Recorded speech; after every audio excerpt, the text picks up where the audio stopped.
أنا أمين مقبل أحمد. أنا أقصد في تعز أثناء هجوم حزب الإصلاح على مقر الشيخ أبو العباس وكانوا يريدون اقتحام بيته. هجموا علينا دون أي أسباب مننا.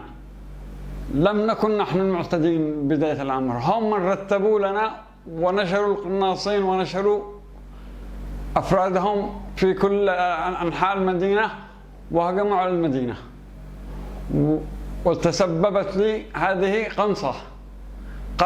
قناص من أتباع الإصلاح، يعني نفس أسلوب الحوثة بالقنص، نفس الأسلوب. أنا قاتلت ب 2015، قاتلت ب 2016. من ضمن هذا إصابة يدي ب 2015، هذه أصبت في بالجحملية. يعني قتالهم نفس الأسلوب ونفس السلاح ونفس الذخيرة اللي يستخدمونه. حاليا أنا في مصر للعلاج أثر الطلق الناري الذي أصبت به من قناص الإصلاحيين، وقد تكفلت بعلاجي الإمارات وبرعاية من الأخ هاني بن بريك حفظه الله، وهو لم يقصر معنا صراحة.